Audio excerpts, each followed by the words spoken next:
بري ورك اوت من شركة ماكس ماسل.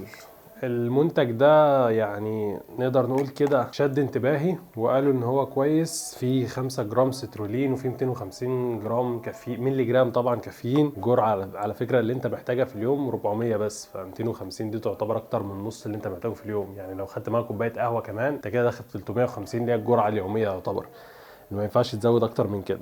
وفي 3 جرام بيتا الانين، دي حاجه كويسه للاستشفاء وكده. وفي 1 جرام تورين. المكونات بتاعته قويه، مكونات البري ورك اوت ده انا لما شفتها قويه، بس طبعا على التجربه حاجه والمكتوب على الورق حاجه تانية. فحابب ان احنا نجربه ان شاء الله واقول لكم نتيجه بكل حياديه. عمل معايا نتيجه في الجيم، حسيت ان هو فعلا فوق الواحد ولا لا. ففي الفيديو دوت ان شاء الله هقول لك التجربه الحقيقيه، وانصحك اذا كنت تشتريه او ما تشتريهوش. بس هو في الحالتين على فكره مش جاي لي مكسب باي حاجه، يعني مش هستفيد حاجه لو قلت لك روح هاته او ما تروحش تجيبه.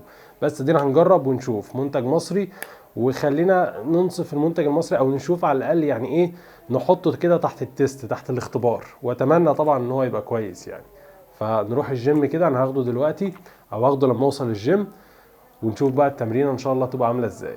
لو وصلنا هنا الجيم اهوت هنجربه ان شاء الله قبل التمرين. هنفتح كده وندوه. هو عامه انا لقيت طعم ان هو بطعم البطيخ. انا صاحي النهارده من الساعه 6 الصبح يعني، ويوم شغل ومرمطه ومش عارف ايه، انا دايخ اصلا دلوقتي. فهنشوف كده ال 250 مللي جرام كافيين دولت هيشتغلوا ولا ايه الدنيا.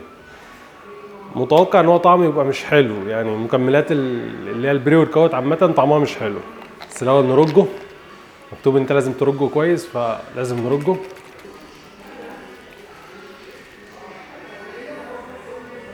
افتح العبوه 60 مللي، حاجه بق واحد يعني.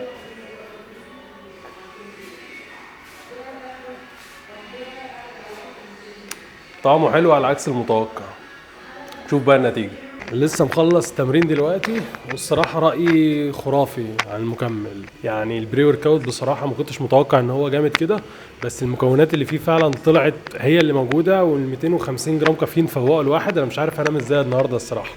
فبصراحه بري ورك اوت ماكس ماسل يستاهل التجربه.